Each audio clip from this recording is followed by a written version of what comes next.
et à toutes, messieurs les députés, mesdames et messieurs les pasteurs, monsieur Nicolas,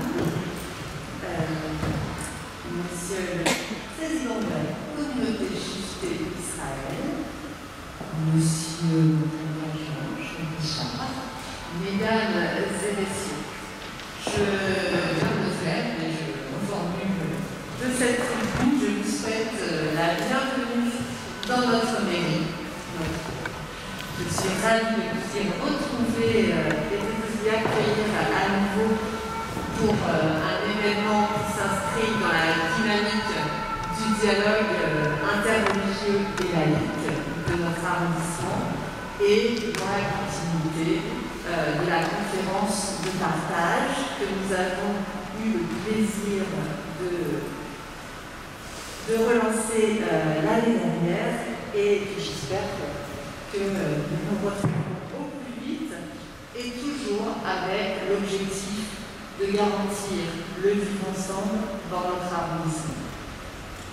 Je vous le disais en octobre, ce dialogue et ces rencontres sont un véritable joyau qui me tient à cœur de préserver le plus possible, même si le contexte sanitaire nous complique particulièrement la tâche.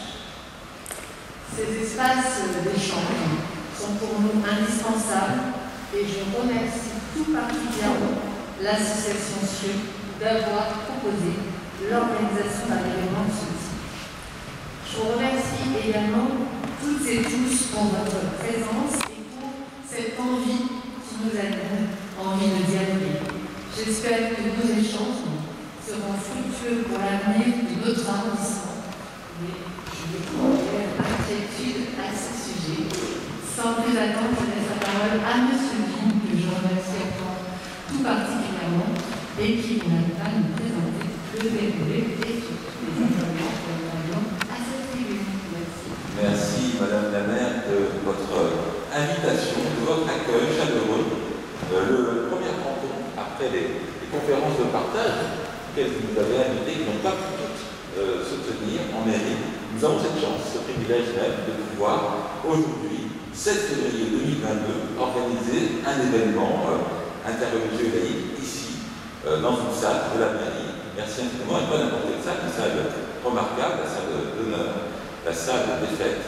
Et c'est une fête aujourd'hui parce qu'on sent revenir la possibilité du monde d'avant. Avant, lorsque le vivre ensemble était véritablement le quotidien.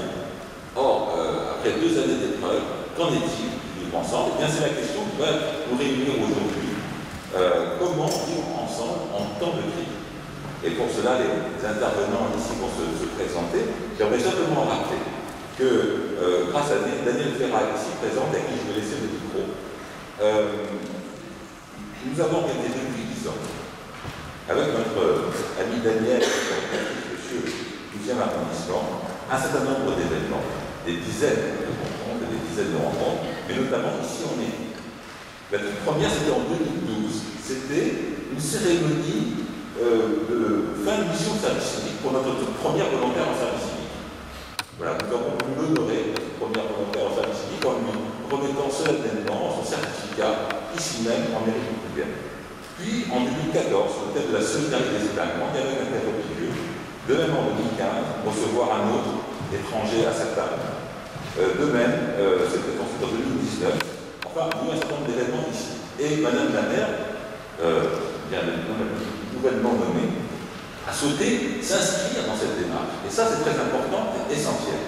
On a vu qu'une des raisons pour lesquelles il est difficile de favoriser le vivre ensemble, de poursuivre le dialogue interreligieux et laïque de quartier, c'est justement le changement de responsable à la tête, bien, notamment des municipalités, mais aussi d'une communauté religieuse et autres.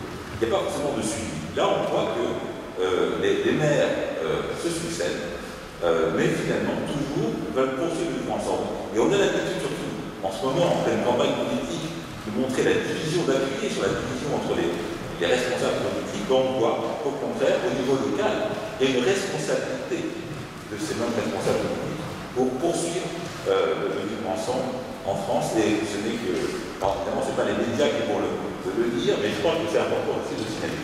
Alors, j'aimerais donner la parole maintenant à Danielle Ferrat et la remercier pour tout ce qu'elle a fait depuis 10 ans. On peut l'applaudir.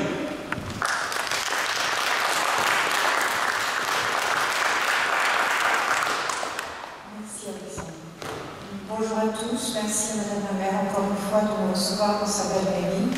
Merci à vous tous de votre présence. Et je ne vais pas préparer de texte parce que je n'étais pas sûre de pouvoir être là. Donc je voulais juste dire un petit mot. J'aimerais, avec votre permission, qu'on élargisse ce terme de vivre ensemble, qui soit aussi appliqué à tout un chacun, notre voisin, nos amis, les associations autres, les jeunes. Il y a des fois un fossé qui est creusé, surtout tout le monde a beaucoup souffert pendant ces 2 dernières années. Les jeunes se sont sentis isolés, ils ont des gros problèmes, les personnes âgées également. Et j'aimerais que ce vivre ensemble, on puisse tous se réunir, tout cas se rejoindre pour s'entraider, que l'on soit jeune, moins jeune, plus vieux ou autre. Voilà. Et qu'il y ait vraiment que chacun ait le droit à qu'il ait sa place, et qu'on lui laisse sa place, et que tout le monde puisse se serrer la main et se donner la main. Voilà. Merci. Et maintenant, chaque intervenant va se présenter 1 minute, le temps de présenter rapidement sa propre communauté, son implantation dans plusieurs arrondissements, sa structure, notamment. Chacun 1 minute, et ensuite, vous passez le micro. Le dernier qui recevra, c'est Laurent Lénard, c'est lui qui commencera effectivement pour 5 minutes. Chacun aura 5 minutes d'intervention.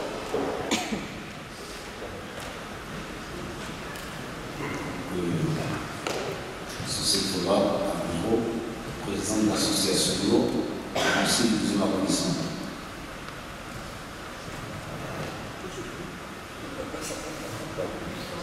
Bonjour à tous, je m'appelle Daniel Kosias et je suis impliqué dans différents milieux pour la communauté juive et pour la jeunesse.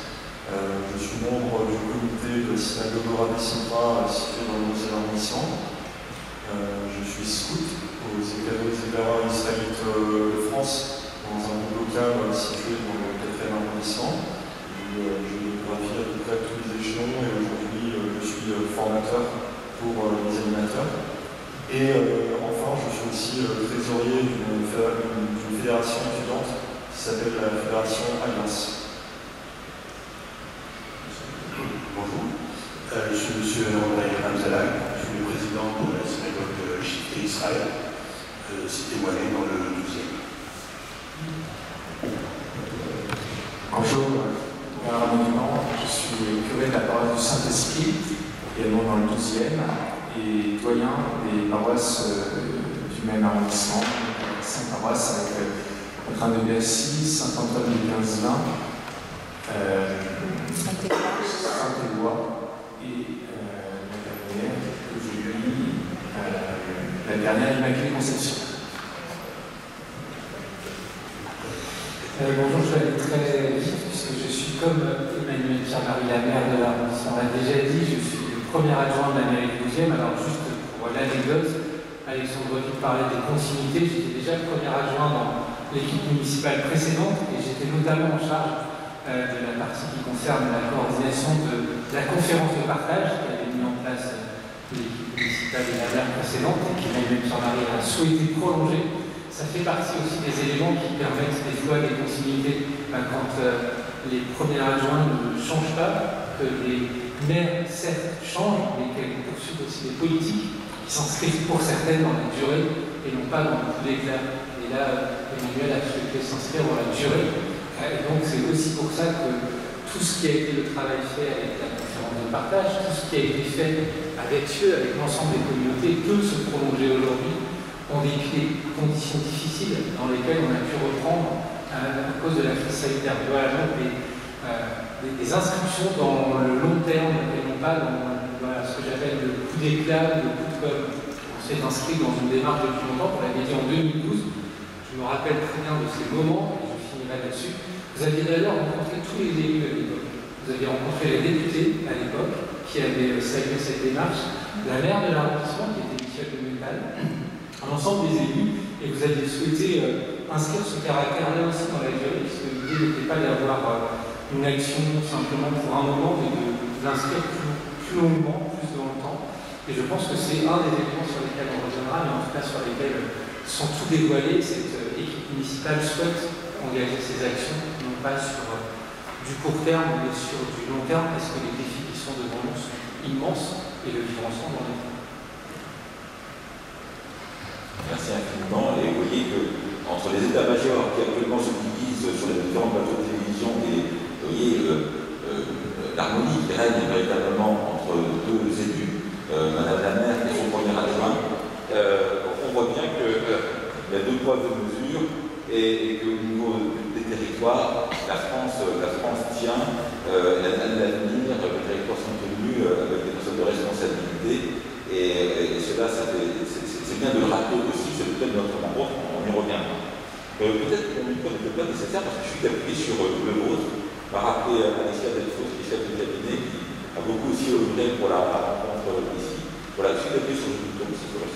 Alors, il suffit d'appuyer, mais complètement compte que départ, parce que deux micros ne peuvent pas être enclenchés en même temps. C'est juste c'est l'utilité. Là, on n'a pas de numération entre les Merci. Donc, je suis Dominique Hernandez, je suis la pasteur de l'Église protestante unie du Foyer de l'Âme, qui est ici dans le 11e arrondissement, mais le 12e arrondissement fait partie du territoire de notre paroisse et c'est à ce titre que j'ai la chance de participer depuis que je suis arrivée un peu plus de 2 ans à ces conférences de partage et d'autres rencontres interreligieuses avec Dieu et grâce à Alexandre.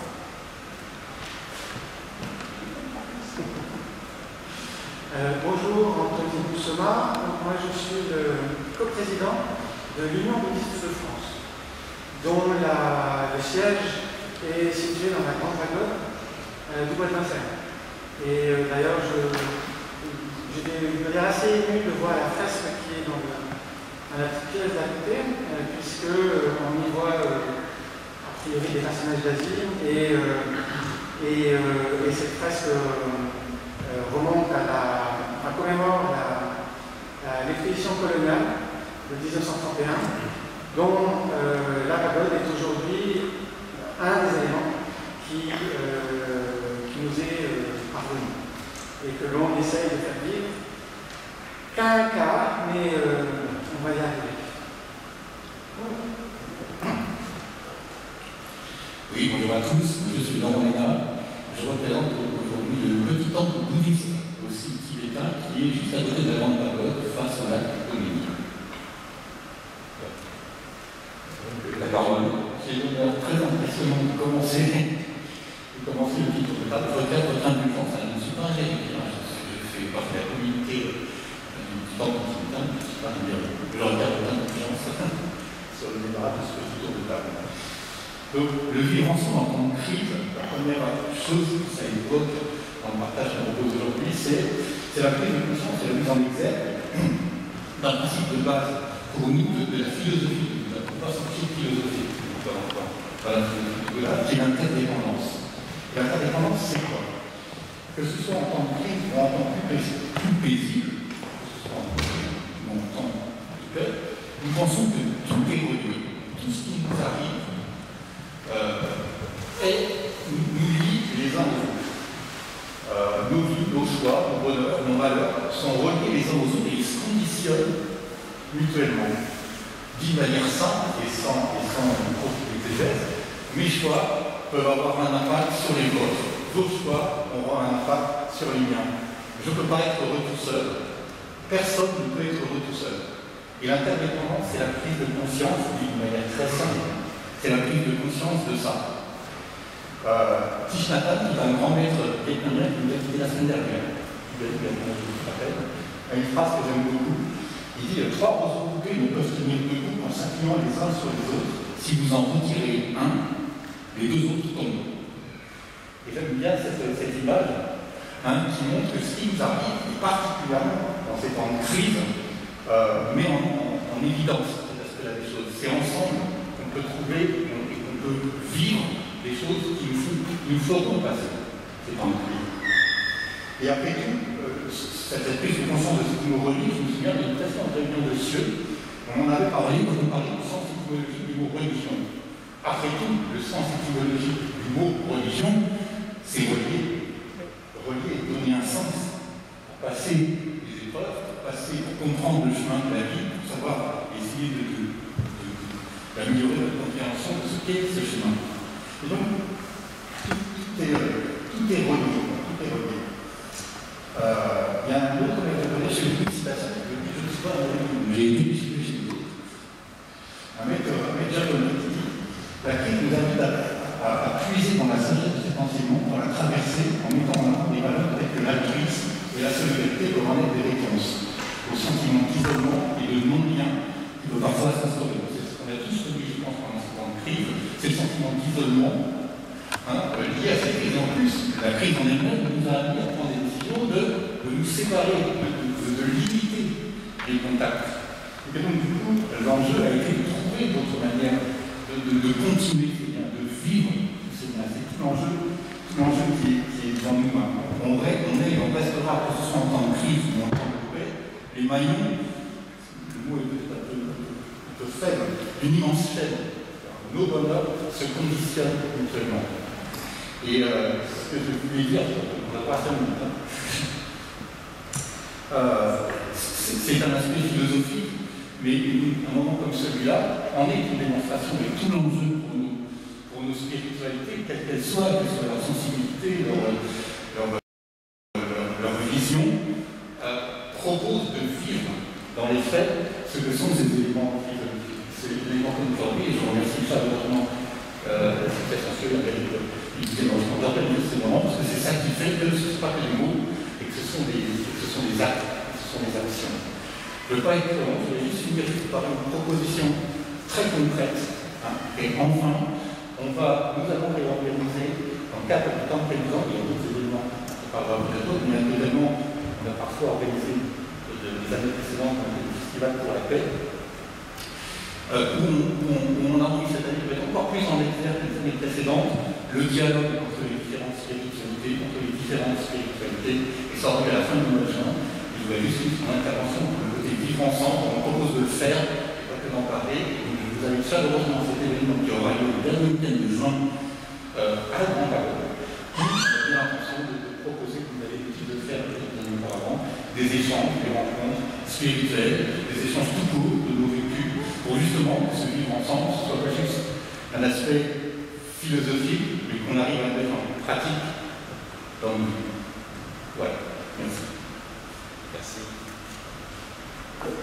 Merci beaucoup, Laurent Lénard, pour cette intervention qui montre bien effectivement le caractère vertueux du dialogue interreligieux. Il a commencé en 2010, on disait tout à l'heure, et avec Daniel Ferral, le dialogue interreligieux, nous avons commencé à organiser ça en rencontre de quartier, puis peu de temps après, Richard Bouygues a souhaité instituer une conférence de partage de façon à ce que régulièrement les responsables de la communauté puissent se réunir et partager ce qu'ils ont en commun, et puis bien sûr s'intéresser aux activités de la mairie concernant les thèmes qu'il évoque, notamment sociaux,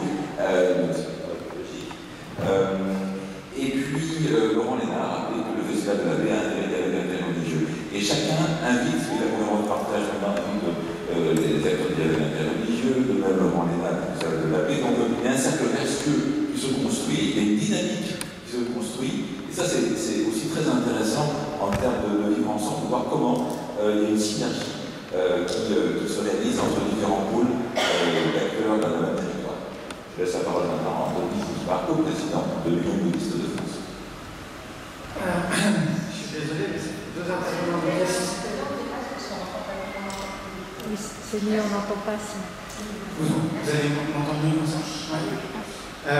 Je suis désolé, vous allez avoir un 2e intervenant bouddhiste après Laurent. Quand Alexandre m'a proposé de participer à cette réunion, je me suis un petit peu creusé la tête par rapport au vivre ensemble. Et le vivre ensemble, on se rend compte que c'est un concept qu'on utilise un petit peu, peut-être à la place aujourd'hui de ce qu'on a utilisé par le passé par la communauté de civisme. Aujourd'hui, on n'utilise pas trop le terme de civisme. On parle plutôt du vivre ensemble, c'est peut-être un petit peu plus politiquement correct, ou ça peut-être intègre des notions complémentaires ou purement civiques. Et ce qui me fait également vouloir rappeler que c'est bien parce que nous sommes dans un État laïque, donc qui a cette laïcité pour laquelle on s'est battu, enfin, certains de nos prédécesseurs se sont battus, loin d'être une politique anti-religieuse, c'est un droit qui permet à chacun de vivre sa religion ou de vivre son absence de religion dans la mesure, disons, que ça ne perturbe pas l'ordre public. Cette laïcité repose donc sur la liberté que chacun a d'avoir ou de ne pas avoir une tradition spirituelle. Et je pense que dans le vivre ensemble, il serait important, il revient bien évidemment aux autorités publiques de mettre l'accent dessus, mais également à tous les acteurs du monde religieux, de bien rappeler que la laïcité, ce n'est pas un bouclier anti-religieux, mais c'est au contraire un parapluie qui permet à chacun de vivre sa tradition. Et le fait qu'on puisse avoir un tel événement aujourd'hui dans un bâtiment de la République, avec Madame la maire présente, ce premier agent présent, témoigne justement du fait que la laïcité est un cadre qui permet de tels événements. À partir de là, si je rentre un petit peu plus dans le bouddhisme, alors Laurent a parfaitement bien évoqué la question de l'interdépendance. On est tous liés. La vie en commun, le vivre ensemble, c'est l'interdépendance. On a souvent tendance à reporter en fait sur des conditions extérieures les problèmes qu'on rencontre. C'est forcément la faute à quelqu'un ou à quelque chose, rarement la sienne. Ce que pourrait proposer en fait le bouddhisme, c'est en fait de tourner le regard plutôt vers l'intérieur, plutôt que de se focaliser sur les conditions extérieures. On n'a pas forcément la main, et on a rarement la main sur les conditions extérieures, on ne va pas les modifier. Il est plus simple de modifier sa perception de ces événements-là. Et donc, c'est ce que pourrait proposer en fait, le bouddhisme pour, disons, apporter sa pierre à ce vivre ensemble, c'est des techniques qui ne sont pas uniquement bouddhiques, même si là, je présenterai sur le terme bouddhique, mais c'est vraiment un regard intérieur, un travail intérieur, non pas dans une démarche narcissique, mais vraiment dans une démarche de tailler sa pierre, telle des nations, pour s'insérer dans une construction plus générale. Et dans le vivre ensemble, on va dire que pour le bouddhisme, et je suis sûr que ce sera partagé par toutes les autres traditions religieuses, la connaissance de l'autre est une clé du dialogue. Une autre clé de ce dialogue-là sera le respect. Le respect de l'autre, mais également le respect de soi-même. Je serais tenté, pour ne pas être trop long et laisser la place après à une discussion, c'est par deux citations. La première, c'est celle du Bouddha historique, donc il y a 2600 ans, qui disait il ne faut jamais blâmer la croyance religieuse des autres. C'est ainsi qu'on ne fait de tort à personne. Il y a même des circonstances où on doit honorer en autrui la foi qu'on ne connaît pas. Et la seconde citation, ce serait celle de Saint-Exupéry qui dit dans Le Petit Prince, loin de te léser, de me léser, tes différences m'enrichissent.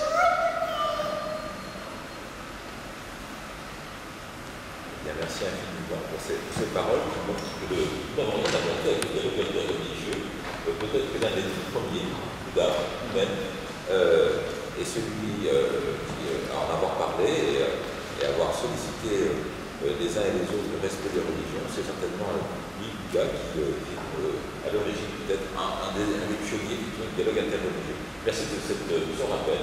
Je ne savais pas moi-même cette citation.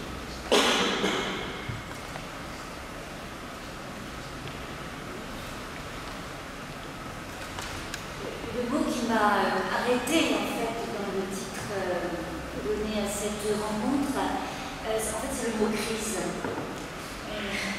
Je me suis même dit que nous aurions pu le mettre au pluriel. Parce qu'il n'y a pas seulement eu la crise de la pandémie qui nous a affecté tant depuis 2 ans, mais il y a bien d'autres crises, que ce soit économiques, écologiques, sociales, voilà, et ces crises qui se sont additionnées, je crois, se révèlent dans leur addition particulièrement épuisante et usante. Et ce sont déjà une seule crise, mais plusieurs crises superposées constituent vraiment une épreuve pour l'humanité. Non pas pour l'humanité en général, que l'humanité de chaque être humain qui doit supporter, affronter, traverser cette succession, cette addition de crises et surtout dans la durée. Depuis 2 ans pour la crise sanitaire et depuis plus de 2 ans pour d'autres crises. Dans les écritures bibliques auxquelles nous nous référons en tant que protestants aussi dans le christianisme, des écritures dont les plus anciennes remontent à plus de 2500 ans, donc c'est pas tout neuf, c'est pas une découverte. Nous pouvons comprendre à travers plusieurs récits que lorsqu'il y a une crise, eh bien, c'est toujours le moment où les plus forts, ceux qui se croient les plus forts, ceux qui ont l'impression d'être les plus forts, font supporter le poids de la crise aux plus faibles, aux plus exclus, aux plus méprisés. Les enfants, les femmes, les malades, les plus âgés, les immigrés, enfin voilà, toutes ces personnes qui sont considérées avec plus ou moins de mépris ou de défiance. Et je ne crois pas qu'au XXIe siècle, les choses aient énormément changé de ce point de vue-là. Mais ce que nous comprenons aussi dans ces mêmes écritures, c'est que face à ce danger non seulement de la crise en elle-même qui altère l'humanité, mais aux réactions dans une situation de crise qui sont aussi dans ce mépris d'autrui, dans cette oppression des plus faibles, des plus fragiles, des plus exclus, c'est aussi une altération de l'humanité. Et bien dans ces situations-là, ce qui vaut comme restaurateur d'humanité, comme rétablissement, comme désaltération de l'humanité, c'est la vigilance, c'est la bienveillance et c'est la compassion. D'ailleurs, je vais citer aussi une philosophe, Simone Veil, la philosophe, pas la ministre, qui écrivait dans un de ses ouvrages qu'il n'y a qu'un seul miracle qui vaille, qui compte, et c'est la compassion. Donc les crises comme épreuve d'humanité personnelle, c'est ce que nous vivons, ce à quoi nous sommes affrontés. Le pasteur Charles Wagner, fondateur du Foyer de l'âme, la paroisse dans laquelle je suis pasteur, a eu une formule extraordinaire dans un de ses ouvrages, c'est un grand écrivain. Il a écrit « L'homme est une espérance de Dieu ». Alors, c'est un homme de son temps, je crois que je ne trahirai pas en traduisant l'humain, homme et femme, est une espérance de Dieu. Ce qui dit que l'humanité, notre humanité à chacun, ce n'est pas un donné de naissance. Et ce n'est pas non plus un acquis définitif. Ça n'est qu'un chemin en proie aux épreuves.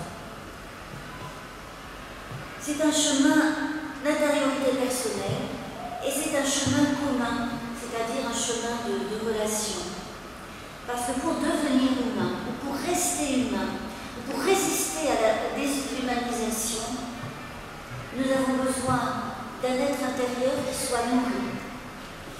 Je pourrais parler d'âme, je pourrais parler de spiritualité, et il est des spiritualités laïques.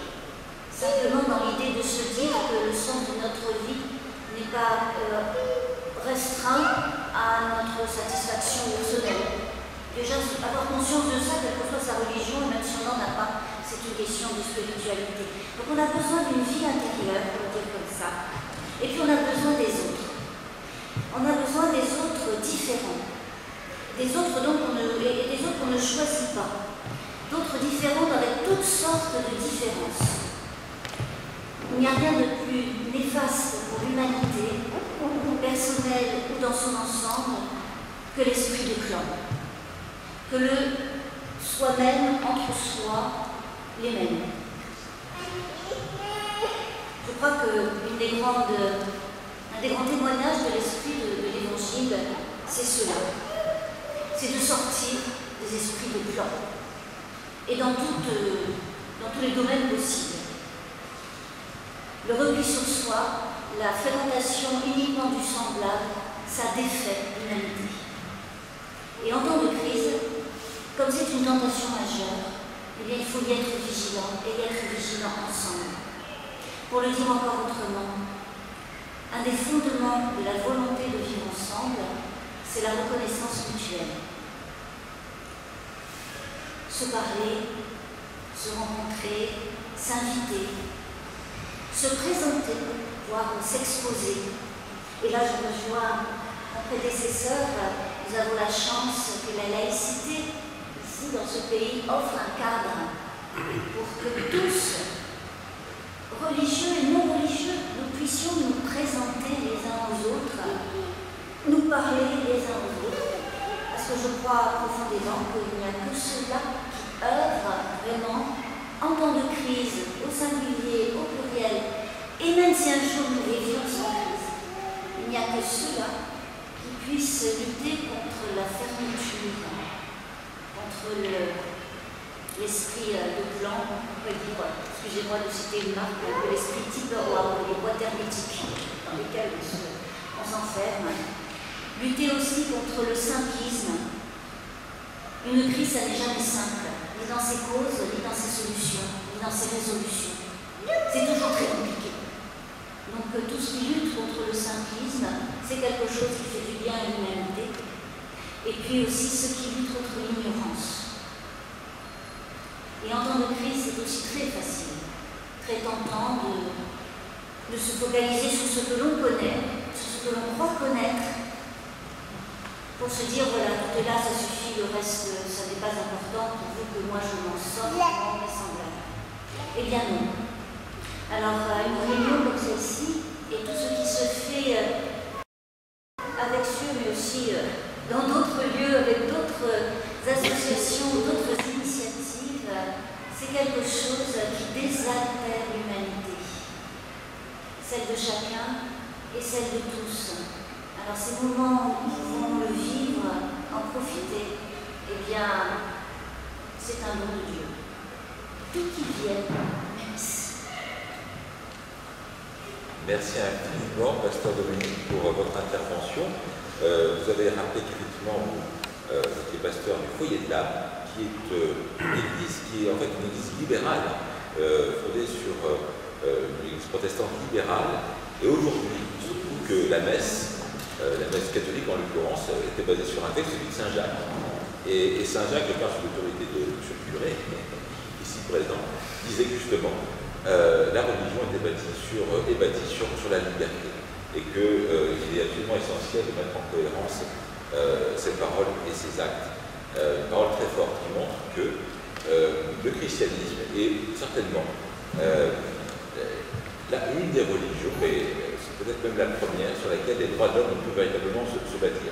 Peut-être pas la première parce que, évidemment, la notion de liberté est commune à toute notre histoire, mais je pense que les droits de l'homme, là on le voit bien à travers ce texte aussi, et ce que je voulais vous dire, Pasteur Dominique, les droits de l'homme doivent aussi certainement au christianisme basé sur la liberté. Très bien, alors j'aimerais donner la parole à un autre pasteur évangélique de l'église Paris-Nation qui vient de nous rejoindre. Comme Paris-Dominique, pardon, oui, tout à fait. Le pasteur Bonama, oui. Vous venez d'arriver, écoutez, le mieux c'est de venir directement là, en tribune, et j'appuie sur le bouton, voilà, vous pouvez directement parler ici, et moi je me mets de côté. Ça va bien? Voilà, en tout cas, bonjour à chacun. J'ai beaucoup apprécié les diverses interventions. Et il y a un mot que je voudrais partager avec vous, parce que je reviens de 40 jours de vacances aux Antilles, dans la famille, et c'est le mot amour. Dans ma famille, ils ont des voitures, ils ont la mer, ils ont des maisons, mais ils ne s'aiment pas. Ils ne s'aiment pas tel que l'évangile le demande, parce que nous sommes croyants. Et ce que j'ai vu, ce qui me touche, ce fardeau que j'ai dans mon cœur, c'est pourquoi avoir tant de bien, avoir d'aisance, et pourquoi on ne s'aime pas. On se respecte jusqu'à un certain point. Un frère va là, il ne va pas là, il ne va pas, etc. Et ce qui me touche dans le cœur, c'est pourquoi est-ce que nous ne nous aimons pas. Dans un premier cercle, le cercle familial, comment peut-on oser aller plus loin si dans ce premier cercle, on se disqualifie de manière ou d'une autre, c'est-à-dire par l'amour et puis on est du même sang, c'est la famille. Le premier cercle, c'est très important. Père, mère, etc. Et c'est ce qui me motive dans ma responsabilité de pasteur, c'est d'accueillir, mais pas seulement d'aimer, comme aimer non pas son prochain, mais aimer sa femme, aimer son fils, et même pleurer pour ce qu'on aime, dit un cantique chrétien. Donc c'est ce leitmotiv qui me semble le plus important. On pourrait se gargariser de mots de politesse, mais ce qu'on aime vraiment. C'est tout notre défi, par exemple, vivre en temps de crise ensemble. Pour moi, il n'y a pas de temps de crise. Il n'y a pas de temps de crise dans ma foi. Le temps normal, c'est la même logique. C'est-à-dire que sur la route, il n'y a pas une côte de la côte de la route n'est pas pour un temps de crise et puis un temps de crise. Vous roulez de la même manière, que ce soit avec des difficultés inhérentes à la situation dans un temps de crise. Donc, pas le fonds de commerce, mais le fondement reste le même, c'est toujours aimer, quelles que soient les circonstances. Parce que c'est ce moteur que l'humanité a besoin. Ce n'est pas plus d'argent, c'est d'autres choses. Mais quand je regarde dans mon propre cœur, tout à l'heure on a parlé de l'introspection, comment est mon cœur par rapport à tout ce ministère. Et donc c'est ce qui me motive, je tourne autour de ce mot, parce que c'est ce qui manque à l'humanité. C'est plus d'amour, et ce n'est pas quelque chose qui se paye, qui se mérite, quelque chose qu'on donne. Parce que nous avons ce grand verset dans la Bible, du chant 3:16, Dieu a tant aimé le monde. Il a donné son Fils unique, afin que quiconque croit en lui ne périsse pas, mais qu'il ait la vie éternelle. On dit que c'est le plus grand verset de la Bible. Bon, mais c'est sur ça que je m'appuie. Aimer, quelle que soit la difficulté, parce que j'ai en moi des ressources que j'ai reçues, que je ne mérite pas, mais que j'ai reçues. Et dans cette démarche, justement, alors il y a du travail à faire, il y a du progrès, mais ce progrès-là est payant parce qu'on est gratifié lorsqu'on aime. Lorsqu'on aime sans compter, sans mérite en particulier, c'est ce qui nous motive. On peut dire que je lui fais du bien, même si on veut me faire du mal, c'est pas grave. Il sait très bien que je n'ai pas agi contre sa personne, contre sa religion, contre sa je en tant qu'individu. Et puisque tout à l'heure on a parlé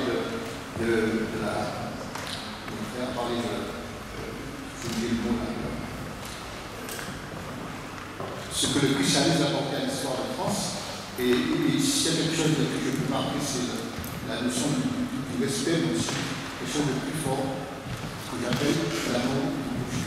Donc, participer avec vous dans cette rencontre, c'est aussi voir comment on peut mieux se respecter, c'est déjà bien, comment mieux s'aimer.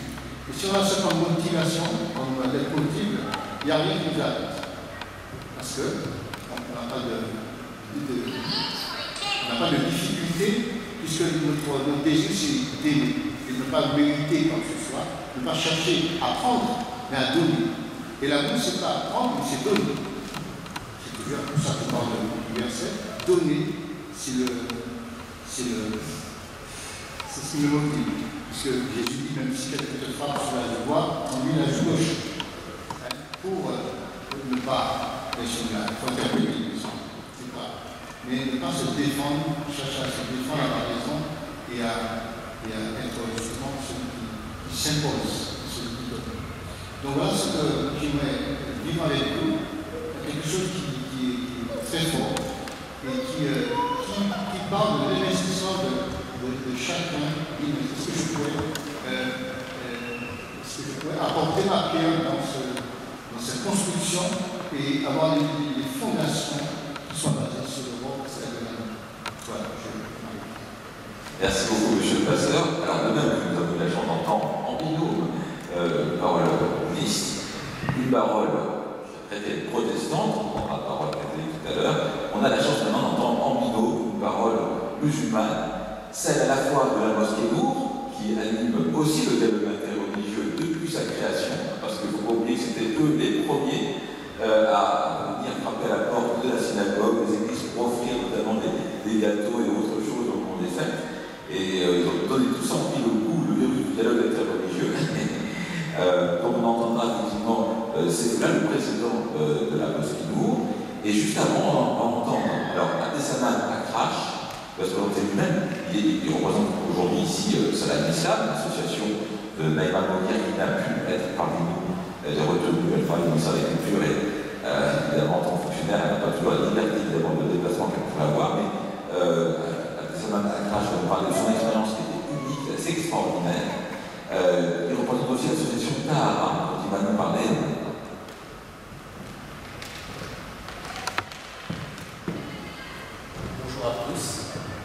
Bonjour à tous.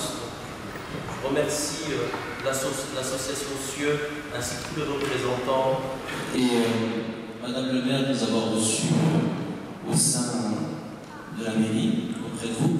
Donc aujourd'hui, je représente un petit peu Madame Mourir qui n'a pas pu être présentée, qui s'excuse dû à sa profession. Donc aujourd'hui, je suis là par rapport à cette crise dont on a évoqué le sujet. C'est vrai, cette crise, on a tous vécu ensemble, hein, quelle que soit la confession, l'origine, les croyances, on a tous vécu cette crise main dans la main afin de surmonter cette grande épreuve qu'on a vécue. Moi, personnellement, je l'ai vécu dans un autre terme, je l'ai vécu avec les familles endeuillées. Hein, tous nos concitoyens français de toute confession ont perdu des êtres chers dans cette crise sanitaire et on parlait de liberté. Donc la liberté, elle est lorsqu'on vit, lorsqu'on est vivant, cette liberté on la souhaite aussi lorsqu'on est mort. Et ça, quelle que soit sa confession. Moi qui suis aide-soignant aux hôpitaux de Paris en chambre mortuaire, donc je m'occupe de la prise en charge des personnes décédées, donc je suis confronté régulièrement avec ces familles de toute confession, et parmi ces familles, ou des familles mixtes, des familles où la moitié est catholique, l'autre est musulmane, où ça arrive, où la famille est moitié juive et moitié musulmane. Ça m'est arrivé, 2 enfants de confession juive, leur maman est juive, leur papa était musulman, et ils souhaitaient que leur père soit guérite. Et ces familles-là qui ont besoin d'être conseillées, accompagnées, parce que le deuil, on va tous y être confrontés, hein, et il est important, il est très important que chaque personne puisse savoir respect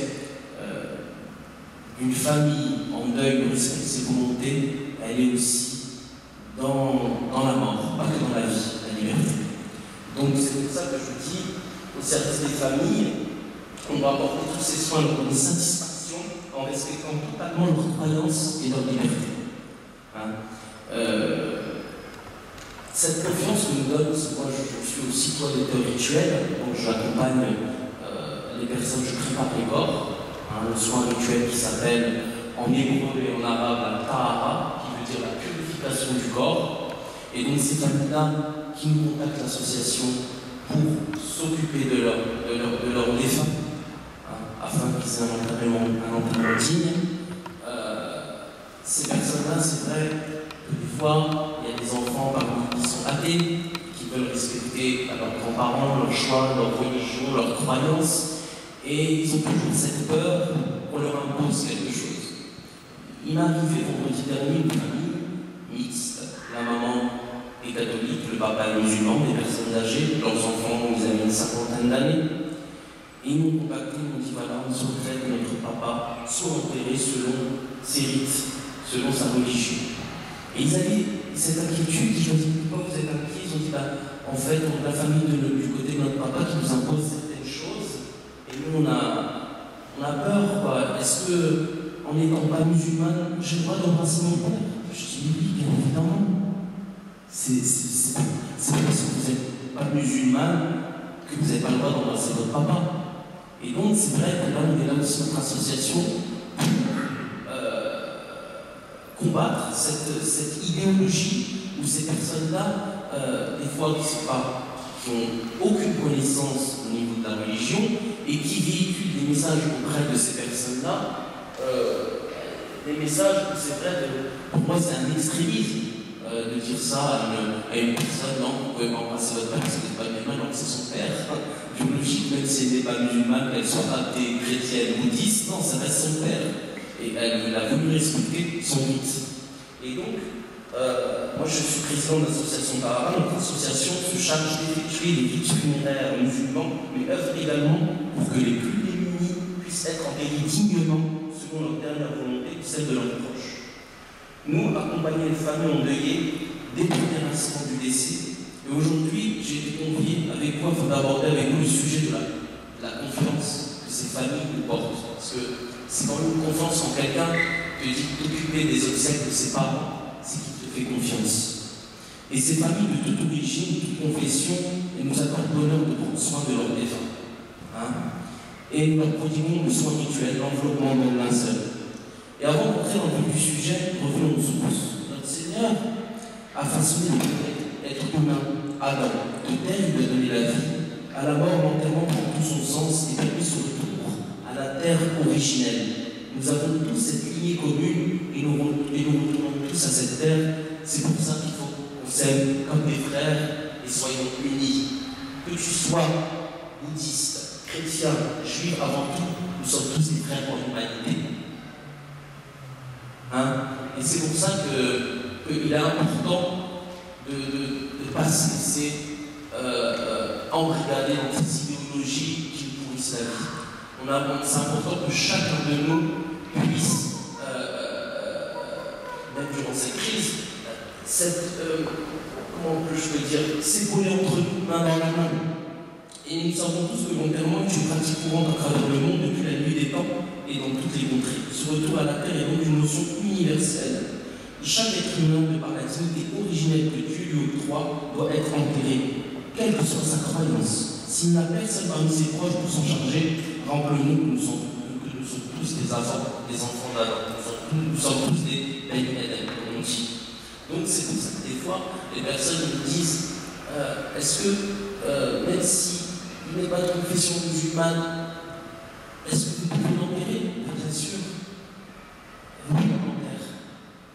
Pourquoi? C'est un être humain avant tout. Et ça, c'est qui est meilleur que qui? Il n'y a personne qui est meilleur que personne. On est tous des êtres humains. On voit un syndrome scientifique, c'est vrai, on travaille avec la Croix-Rouge, les collectivités. Récemment, on a intervenu pour les migrants qui sont décédés à Calais suite au naufrage. Et une personne qui m'a appelé à la Croix-Rouge, Elle m'a dit, je vois que vous faites des soins rituels. Je dis oui, ma particularité, parce que je suis aide-soignant et je m'occupe des personnes décédées, tout ce qui est la question de la restauration des corps, etc. Mais je fais aussi la pratique rituelle. C'est-à-dire que je m'occupe des femmes si les familles demandent la toilette rituelle. Et elle me dit, voilà, on aimerait rencontrer une personne, mais elle n'est pas musulmane. Elle vient d'Éthiopie. Je dis, je ne l'ai pas pris, il n'y a aucun souci. Et en fait, les gens ils ont une idée d'appréhension sur certaines choses, et c'est pour ça qu'il est important de garder en mémoire que on est tous, la mort, on est tous identités. Donc on est tous égaux face à la mort. Donc voilà. Merci infiniment à Abdessamad pour ce témoignage. J'aimerais que vous puissiez en donner un second, juste avant de donner la parole à notre ami Seyfoula. D'abord, est-ce que vous avez bien entendu? Ce que vous avez entendu, c'est savoir que lorsque une famille demande à avoir un enterrement à l'association d'Arabe qui est musulmane, elle veut bien le faire, y compris en le faisant de manière purement neutre, sans forcément le faire au nom de la religion musulmane. Alors vous allez dire, mais certainement il doit y avoir les prières derrière, etc. C'est pour convertir le mort, etc. Pas du tout. Alors, il faut l'entendre à Abdessamad Akrache, ça veut dire que même lorsque une famille musulmane demande un enterrement, ne lui demande pas de prière, ils ne font pas de prière. Il y a le respect. La famille, en fait, des fois les familles, elles nous compactent. Dans ces familles, il y a plein d'idéologies, ils vont être athées, chrétiens, juifs, donc on ne peut pas poser. On nous appelle pour une toilette rituelle, les musulmans, on fait la toilette. Si la famille ne demande pas la prière, ils ont leur propre imam, on n'impose pas, on suit la demande de la famille. On n'est pas là pour convertir qui que ce soit. Et surtout, vous savez très bien que dans les enterrements, il y a du monde, chaque personne est libre de son choix, de ses convictions religieuses. Donc l'enterrement, on doit s'occuper. En priorité, moi, c'est le défunt. Le reste qui entoure, c'est le défunt qui part dignement et qui soit beau et que sa famille ait une belle dernière image. Voilà. Merci pour cet exemple. Et on donne la parole tout de suite à Seyfoula, le président de la mosquée Lourdes. Boubacar n'a pas pu être présent puisque vous savez qu'il est hospitalisé. Et depuis déjà un mois, il souffre du dos et il regrette évidemment de ne pas être parmi nous. Et c'est le président, son ami Seyfoula, qui se charge effectivement de parler pour la première fois, je crois, en tribune ici.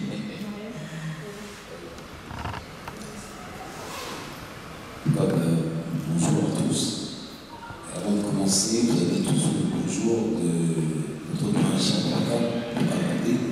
C'est notre doyen, comme l'a précisé Alexandre et actuellement plus tard. Mais vous tous passez tous le bonjour et il dit qu'il est de tout temps avec vous. Et qu'il va tout faire pour venir très vite. Le sujet concernant le vivre ensemble dans une crise, dans les crises. Selon la tradition musulmane, l'être humain,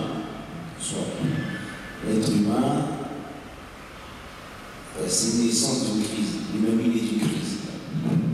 Parce qu'une femme, quand elle demande un enfant, c'est une souffrance. Et derrière cette crise, on retrouve la vie, la joie. Même si l'enfant devient pur, tout le monde est privé dans le zéro. Et comme dirait son chapitre, il dit, toute cette vie-là, on subit des situations. Peut-être pas parler trop près du micro parce qu'on entend moins bien. Là, c'est mieux. Comme dirait son chapitre, il disait, dans la vie, on subit les situations. On choisit pas les situations. On n'est pas responsable de ce qui nous arrive. On n'est pas responsable de ce qui nous arrive.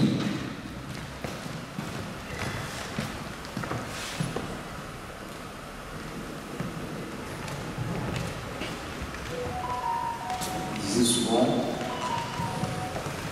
qu'on n'est pas responsable de ce qui nous arrive, mais on est responsable de ce qu'on en fait. Cette crise qui nous est arrivée, personne n'a choisi.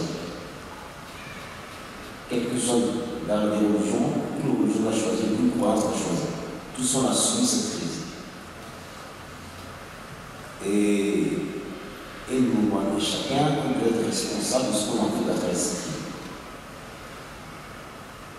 Et à côté de ça, cette assemblée et les choses qui ont été faites dans différentes associations, car il y a des rassemblements au niveau de l'Église Saint-Sulpice il y a 2 semaines de ça.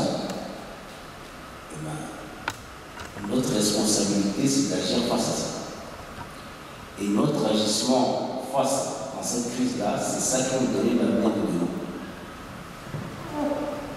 Le fait qu'on est ici, aujourd'hui, ici, dans la mairie de 2e, cet acte-là, qu'on a fait malgré la crise, c'est ça qui nous garantit un meilleur avenir pour nous. C'est ça notre devenir. Et c'est ça en réalité vivre ensemble dans la crise. Cette image-là, on connaît aujourd'hui, différentes confessions, dans la mairie de 2e, c'est une photo, c'est un symbole de vivre ensemble dans la crise. Je ne vais pas faire plus longtemps. Et on remercie beaucoup encore le maire du 2e et Alexandre et tous les représentants qui sont ici. Et encore, vous avez encore un grand salut de chef d'ordre. Donc, ça Je vous remercie. Excusez-moi, je vais devoir partir parce que j'ai ma petite fille. Donc je suis venu pour remplacer Madame Montréal qui n'est pas là. Je vous remercie beaucoup pour votre accueil. On aura l'occasion de se revoir pour d'autres conférences sur le mieux vivre en France, mieux vivre ensemble en France. Et bon courage à vous et désolé. Merci. Merci infiniment à Benjamin.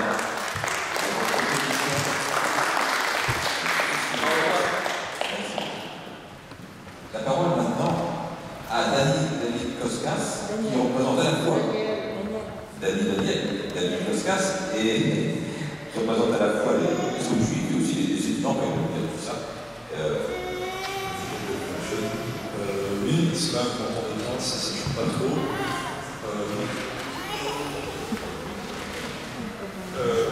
Ok, très bien. Alors, du coup, permettez-moi d'introduire les nouveaux avec une semaine. L'autre jour, il y avait une panne d'Internet chez moi. Donc, je suis sorti de ma chambre et j'ai décidé de discuter un petit peu avec la famille. Ça a l'air d'être des gens sympas. Voilà, ça c'était la blague, mais plus sérieusement. Le premier confinement a été une opportunité pour certains de se rapprocher de certains entourages. D'une part, la famille, avec qui on finit par passer des journées entières, ça crée du lien, mais aussi les voisins. Parce que les voisins, jusque-là, on les croisait dans les cages d'escalier, dans les ascenseurs, on se disait bonjour, mais sans aller forcément plus loin, parce que ils sont dans des milieux assez différents socialement, que ce soit au niveau culturel, au niveau socio-professionnel, ça dépend. Et là, avec ce confinement, on se rapproche on finit par s'entraider. On se croise sur le rapporteur, sur le jeu de balle, au moment d'applaudir les soignants. Et de ce fait, si la crise que nous connaissons actuellement nous a imposé des barrières physiques, des gestes barrières, certaines barrières sociales, et pas toutes, nous y reviendrons, se sont progressivement effacées. Dans la Genèse, pour donner un point de vue juif à tout ça, dans la Genèse, Bereshit, donc premier livre de la Torah, le terme hébreu Betzelem, qui veut dire à l'image, est employé pour dire que Dieu a créé l'homme à son image. Cette idée jette les fondements des règles morales que nous connaissons aujourd'hui, puisque si l'homme a été créé à l'image de Dieu, cela signifie que chaque être humain est le fruit de la volonté divine, et que donc lui faire du mal irait à l'encontre de cette volonté divine, et qu'à contrario, lui faire du bien irait dans le sens de cette volonté divine. Et ce, indépendamment des particularités de chaque individu, qu'elles soient ethniques, religieuses, sexuelles, etc.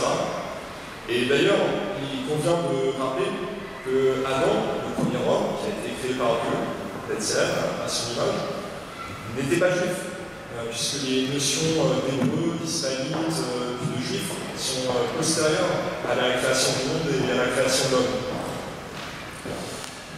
Ainsi, les temps de crise sont des temps qui généralement nous ramènent à notre condition d'homme, à notre côté humain, nous rappellent la nécessité d'aider chaque individu tout en laissant de côté les différences qui peuvent nous séparer de ce dernier. Alors maintenant, parlons des jeunes, parce que c'est aussi pour cette raison que j'ai été sollicité. Il y a quelques années, dans le cadre d'un voyage en Israël qui était organisé par le mouvement Scout pour la formation des animateurs, nous avons visité Yad Vashem, le mémorial de la Shoah à Jérusalem, et notre guide pour cette visite, un monsieur d'un certain âge nommé Shlomo Balza, insistait auprès de nous sur le rôle qu'avait joué la jeunesse dans les actions de résistance face à l'oppresseur nazi, et de manière générale sur le fait que à chaque temps difficile, les jeunes sont souvent en première ligne pour répondre aux crises. D'ailleurs, petite parenthèse, je suis assez bien placé pour savoir parce que le mouvement Scout dans lequel je suis, comme je disais, les Éclaireurs israéliens de France, a été un mouvement résistant pendant la guerre. Alors aujourd'hui, nous sommes loin des heures sombres que nos grands-parents et arrière-grands-parents ont connues.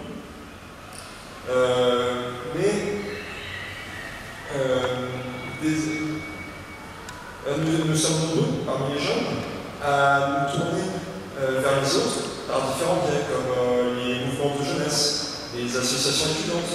Et dans le cadre de cette pandémie, ça s'est manifesté par d'autres cadres également. Je pense notamment aux étudiants en santé qui ont été en première ligne face à la maladie, et aussi par des cadres purement individuels.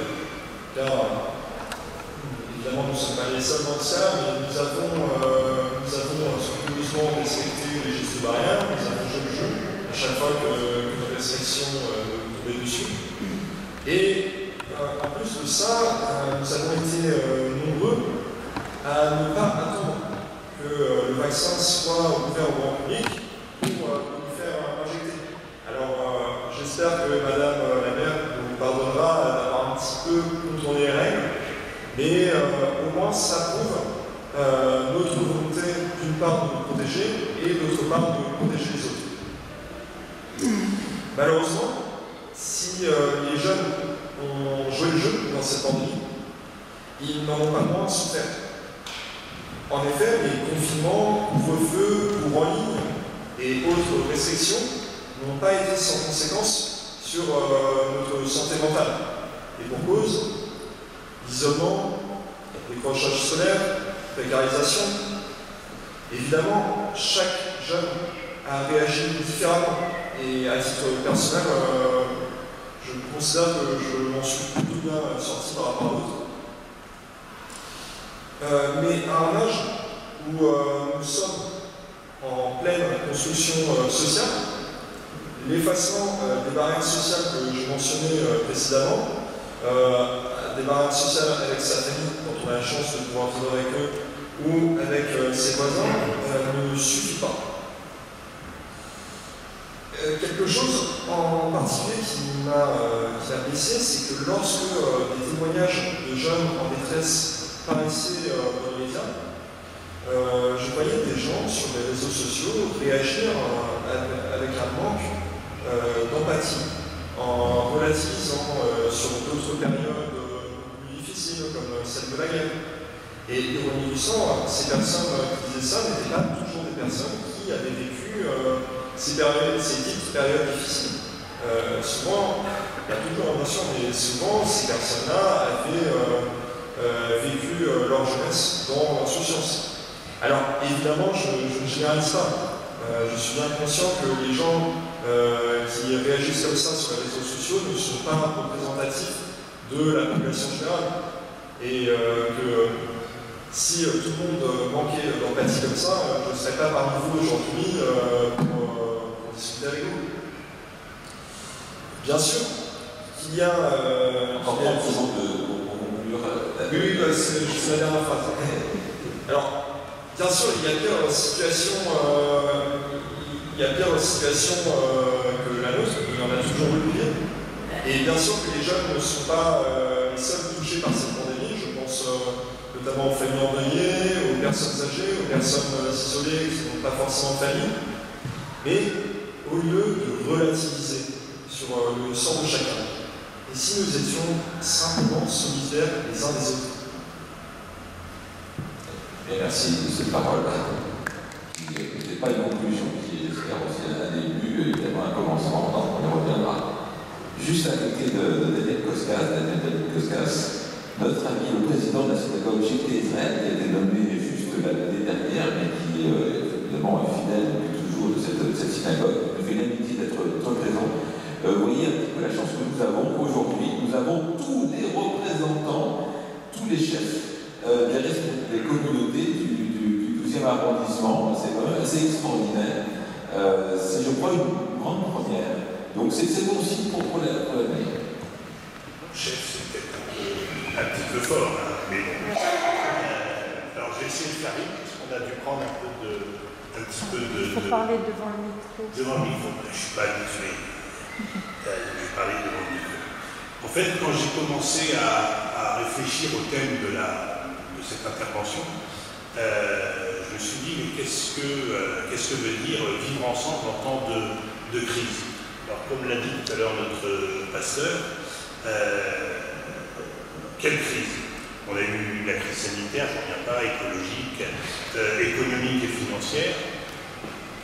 Peut-être aussi une crise politique plus récemment, on ne va pas rentrer dans le détail. Et en fait, je me suis dit, mais tout est dit dans le titre et dans notre intervention. Comment vivre ensemble en temps de crise? C'est le mot ensemble. Tout à l'heure, quelqu'un parlait de religion, c'est ce qui relie les hommes entre eux. Effectivement, c'est en étant ensemble qu'on peut arriver à sortir de ces crises. Chaque crise, on le sait, on l'a vu, parle d'exclusion et favorise toujours le clivage entre les gens, entre les Français, puisque nous sommes ici. On a eu les pros et les anti-passes sanitaires vaccinales et toutes les dérives que ce clivage peut entraîner. On a eu pour une crise économique, et on a une crise économique et financière, des nantis entre guillemets, des plus nantis, des moins heureux, plus pauvres, moins heureux sur un plan social, ils sont peut-être également très heureux dans toutes les conditions.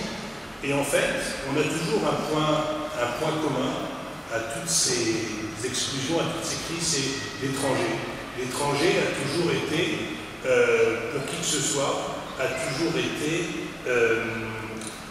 polarisé toutes les difficultés, toutes les haines que l'on peut avoir. Il a toujours fait peur, et c'est en ces temps de crise que l'étranger, que l'autre, va focaliser toutes nos peurs et toutes nos folies.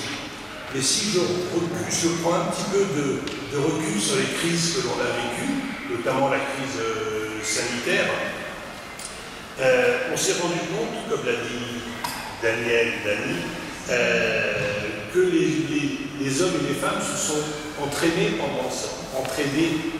pendant cette période.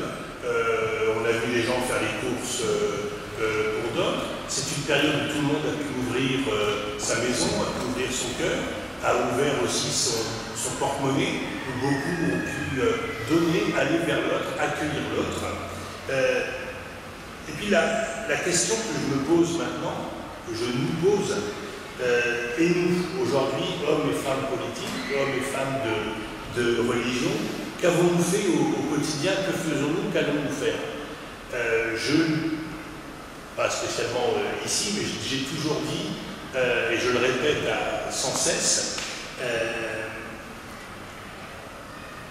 c'est uniquement l'éducation par l'éducation de notre jeunesse, que l'on pourra sortir, que l'on pourra trouver des raisons d'espérer, des raisons d'espoir. Alors, l'éducation, c'est qui? En premier lieu, bien sûr, c'est l'éducation nationale. C'est l'éducation nationale qui va nous faire, qui va gommer l'ignorance que l'on peut avoir de l'autre, aussi bien dans nos religions différentes. On voit qu'il est parfois difficile d'enseigner certaines matières. C'est une ignorance qu'il faut barrer, qu'il faut gommer. C'est le rôle aussi de l'éducation nationale, mais pas uniquement.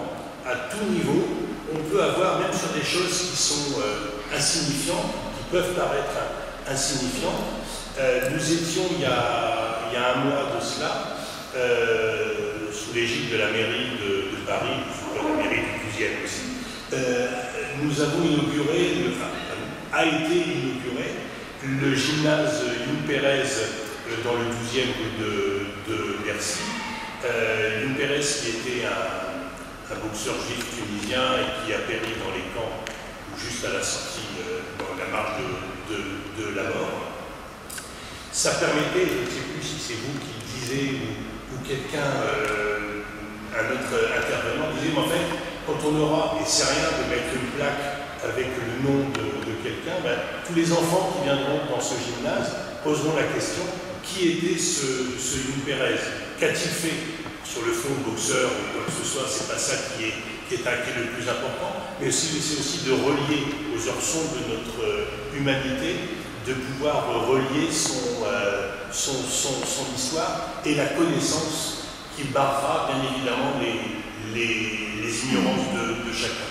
Et donc pour cela, merci pour cette inauguration qui nous a beaucoup touchés. Et je vais terminer, Alexandre, je fais rapidement. Je n'ai pas parlé de politique, mais même si on est en cette période d'élection, et nous sommes bien évidemment sur une neutralité totale, mais je représente la communauté juive aussi, et à l'époque où nous entendons ça et là des phrases un peu assassines, je ne peux m'empêcher de rappeler une des phrases importantes de la Torah que nous lisons. Quand Daniel parlait du premier livre, Bereshit, moi je parle du dernier Devarim, Ve'aftam et Tager, Kigerim Atem Me'eretz Mitzrayim.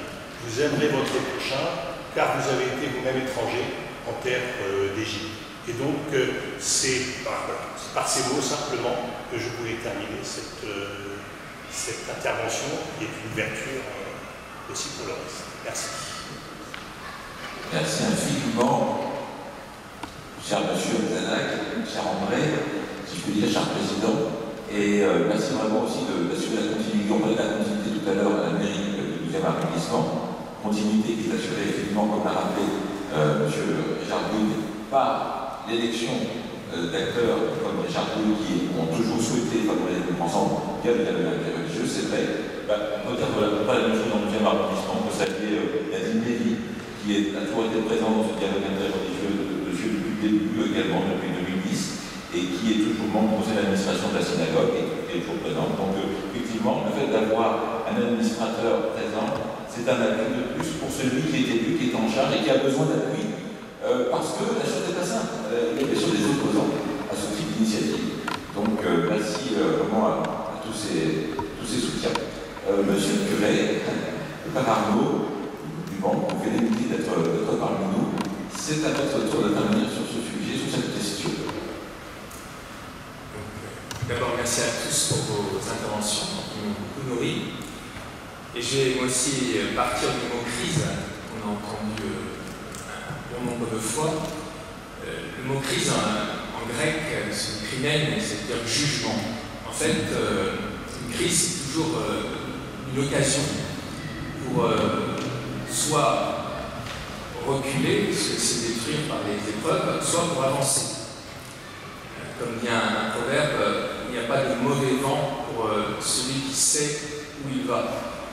J'ai fait pas mal de voiles et je le sais bien, quand le vent commence à grossir, c'est vrai qu'on risque de chavirer, mais on peut aussi, grâce au vent, avancer plus vite vers le but qu'on s'est fixé. Donc je pense qu'on vit un certain nombre de crises sont très difficiles, très lourdes, très complexes, mais que ça peut être aussi l'occasion pour nous, en tant qu'humanité, d'avancer. Alors, je crois que vivre ensemble, ça a toujours été un défi. On voit bien avec le Covid que le défi a été grossi, avec notamment ces gestes barrières, comme on les appelle, qu'évidemment nous étions tous appelés à juste raison à respecter, et qui ont rendu le vivre ensemble très difficile. Et il faut comprendre que c'est un mouvement de fond que nous connaissons depuis déjà plus d'un siècle. Dans le passé, les sociétés traditionnelles étaient basées sur le vivre ensemble. Ce qui était important, c'est la communauté. Et plus on a avancé dans la modernité, plus on a été vers l'individualisme. Alors ça a représenté un certain nombre d'avantages, mais ça a aussi rendu plus difficile ce vivre ensemble. Alors, que faire? Eh bien, je pense qu'il faut que nous retournions aux sources, chacun avec nos racines, chacun avec nos croyances. On a entendu des trésors, parfois de nos frères bouddhistes, de nos frères musulmans, de nos frères juifs, de nos frères chrétiens. J'ai essayé d'ajouter aussi la pierre.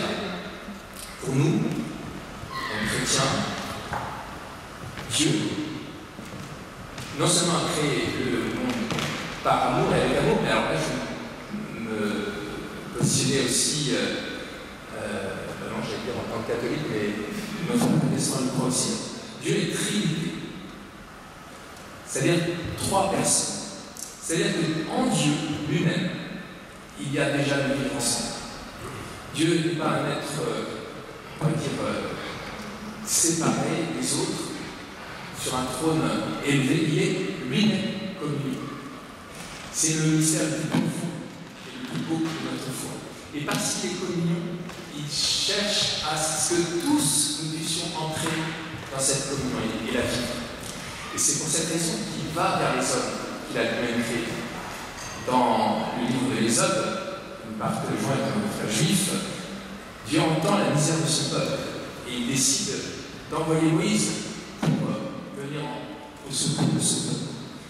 Eh bien, je crois que c'est ce que nous sommes appelés à faire tous. Notre humanité, elle souffre, elle est blessée, et nous sommes appelés à aller vers ceux qui sont le plus dans cette situation pour les aider à en sortir. Donc, on a un défi à relever, et je crois que, quelle que soit notre religion, avec notre bonne volonté, nous pouvons y arriver.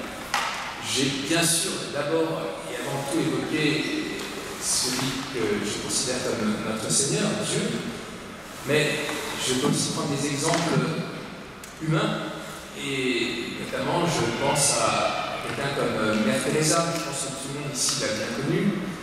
Même si c'est vrai, elle était chrétienne, elle s'est occupée de tout le monde dans les rues de Calcutta. Elle ne cherchait pas à savoir si elle avait un mourant en face d'elle qui était musulman, hindou ou autre. Elle le soignait, point. Ou elle l'aidait à mourir. Sœur Emmanuel, dans les bidonvilles du Caire, faisait la même chose. Donc, quelle que soit la religion, l'important c'est d'ouvrir son cœur pour aller à la rencontre de Dieu. Voilà, donc je crois que ce genre de rencontre est extrêmement important. C'est vraiment une goutte d'eau. Hein, je ne sais pas combien on est ici, un peu nombreux, mais c'est pas ça l'important. Quel que soit notre nombre, nous représentons quelque chose de fort. On a réussi à venir tous ensemble représenter nos communautés, et on a un rôle à jouer auprès de ceux dont nous avons la charge, en deuxième, mais aussi plus largement. Parce que cette goutte d'eau que nous avons mis dans l'océan des besoins humains, des ressources humaines aussi par notre présence, et bien elle pourra permettre aussi à cet océan de grossir de nos bonnes volontés pour que l'humanité devienne meilleure. Merci infiniment, Père Arnaud, par un monument qui est curé du Saint-Esprit et qui a réuni pas moins de 200 personnes. On avait pratiquement 200 personnes en mois d'avril Alors on entend que je suis organisé au Saint-Esprit, donc il sait ce que c'est mobiliser. Mais là c'est difficile, effectivement, peut-être en plein après-midi, de 16h à 18h, de mobiliser beaucoup de paroissiens. Le dimanche, après le déjeuner un peu copieux des chrétiens bourbons, ça tiendra un petit peu mieux. C'est vrai. En tous les cas, merci de votre intervention et de votre fidélité aussi à ces rencontres. Alors, pour dire la suite, Madame la maire a entendu tout ce que vous avez dit. Elle va pouvoir en faire une synthèse, une restitution pour sa propre intervention. Elle va pouvoir nous quitter par la suite. Et c'est M. Richard Bouy qui viendra conclure la rencontre tout à l'heure, juste après les ateliers. Parole donc à Madame la maire. Merci beaucoup et merci pour toutes les interventions qui effectivement alimentent aussi la richesse de nos réflexions et j'espère désormais de nos actions. Les religions, toutes les religions ont connu et connaissent des crises qui jalonnent leur riche histoire. Des crises morales, théologiques, dogmatiques, qui peuvent conduire à des schismes, à des hérésies et même parfois à de grandes remises en question qui sont l'occasion d'un travail spirituel. Lorsque nous évoquons le sujet des crises, nous savons donc exactement de quoi nous parlons. Ça a été dit peut-être aussi qu'on a un regard féminin sur les choses, mais les crises se succèdent désormais à un rythme si rapide qu'il semble que la crise soit devenue la caractérisation depuis au moins une dizaine d'années de notre époque. La crise étant un événement ponctuel par définition, on peut se poser légitimement la question: est-ce que ce terme est-il encore approprié? À la crise financière de 2008, qui a secoué le monde, se sont ajoutées effectivement, vous l'avez dit, des crises sociales, des crises économiques, des crises politiques, des crises écologiques, qui en découlent directement. La crise climatique n'est plus une crise depuis longtemps, mais un état de fait. Elle a désormais des répercussions directes sur nos politiques publiques et indirectement sur le traitement même des minorités. Et puis ça, je vais le donner aussi différemment. C'est dans ce contexte particulièrement chargé que la crise sanitaire est venue entrechoquer, perturber encore davantage la marche du monde, portant au grand jour les fractures sous-jacentes de nos sociétés. Dans le monde entier, les classes précaires ont subi bien plus durement que les plus privilégiés, vous l'avez tous souligné, les coups et les contre-coups de cette pandémie. La jeunesse, ça a été rappelé, a été particulièrement concernée, précarisée, avec un impact non négligeable sur sa santé en général et sa santé mentale en particulier. Selon une récente étude conduite par le professeur Richard Delorme, chef de service psychiatrie de l'enfant et de l'adolescent à l'hôpital Robert Debré, nous assistons à une vague de tentatives de suicide dans une indifférence médiatique et politique surprenante, inédite, par son ampleur et ses conséquences.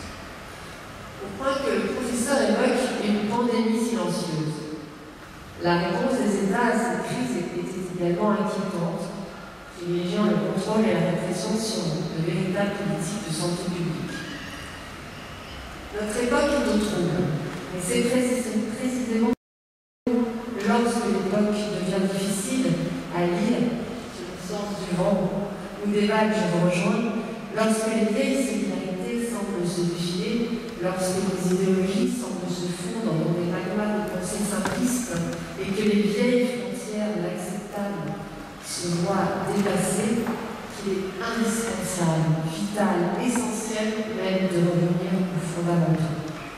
Et c'est pour cela que je suis heureuse de vous avoir réunis aussi dans notre maison commune.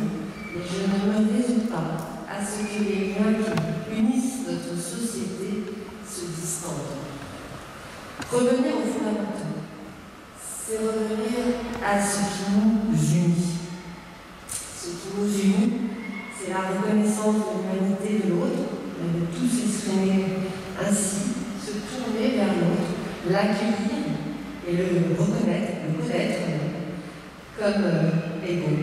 C'est déjà accepter des idées ou des croyances différentes. Et c'est accepter de parler ensemble. Notre arrondissement est un arrondissement d'une incroyable diversité. Nous avons la chance d'y vivre en harmonie. Je parle d'individus, mais je pourrais englober dans cette harmonie la nature, qui est, quelles que soient les religions, au cœur des théologies. La nature est la première des créations après le verbe. En ce sens, la préserver est une mission transcendantale. Plus prosaïquement, c'est aussi la mission que j'ai endossée pour mon mandat de maire. Préserver la nature et favoriser son épanouissement dans le arrondissement. Vous l'aurez compris, le sens de notre questionnement aujourd'hui, vivre ensemble, est pour moi bien plus qu'une injonction ou qu'une expression à l'amour. Vivre ensemble, en réalité, ce n'est pas se contenter de vivre en bon voisinage, comme ça a été rappelé, c'est bien plus que cela. C'est avant tout avoir la curiosité de l'autre. C'est faire son pas vers l'autre pour voir comment il vit, comment il prie ou comment il ne prie pas. C'est confronter amicalement ses idées, mais toujours dans un état d'esprit constructif, sans jamais chercher à imposer ses croyances ou ses modes de vie. Vivre ensemble, c'est en réalité aller vers l'autre, car c'est de l'autre que provient notre bien vivre à toutes et à tous. Vivre ensemble, c'est en réalité aller vers l'autre, car c'est de l'altérité, de l'entraide et de la générosité qui est la vraie richesse. C'est une vie pleine, épanouie, pas uniquement tournée vers l'accumulation matérielle, je rejoins également, mais vers le bonheur ici-bas. Ce concept du bonheur dans l'harmonie entre les êtres existe sous des formes diverses et en réalité universelle. On a chacun ses mots, l'important est le sens qu'on y accorde. C'est Wenu Vivir en Inde, c'est l'idée que la figure divine se retrouve dans l'autre, chez les chrétiens et les juifs, c'est l'universalité de l'innocence professée par le 32e verset de la 5e sourate du Coran, où c'est encore le respect inconditionnel de la vie telle qu'il est pratiqué dans le bouddhisme. L'époque que nous vivons est marquée par un état de crise permanent. Mais comme souvent en période de crise, de nouvelles formes de mobilisation et d'appropriation de l'espace public, peut-être plus horizontales, plus organiques et plus agiles, espérons-nous, ont vu le jour. Parfois comme l'expression d'une colère légitime devant le caractère inacceptable des inégalités qui se creusent, parfois comme celle d'une angoisse de lendemain qui ne chante plus, et parfois comme une envie de changement qui est une bouffée d'oxygène. L'énergie des mouvements féministes et des mouvements pour le climat, notamment portés par une jeunesse qui veut que les choses changent, mais ne trouve pas de modèle politique suffisant à la hauteur de l'urgence des enjeux existentiels du siècle. Vous nous avez interpellés, effectivement, en tant que responsables politiques, ceci nous oblige à agir. Et être ici, avec vous, vous écouter et échanger, pour moi c'est déjà agir. Je crois que j'en ai terminé. Vous l'aurez compris, il y a eu des mots très forts qui ont tous été exprimés. Et je trouve que nous avons un langage universel, mais ce n'est pas les mêmes mots sur des choses qui nous sont essentielles. Donc, rien pour ça, je vous remercie infiniment de ces échanges et j'espère vous retrouver très vite pour effectivement continuer ce dialogue interreligieux qui nous est et laïque, qui qui nous est si cher, vous l'avez compris, dans la mairie du 12e, et je vous laisse être de même main, parce que je vous laisse être mon premier adjoint.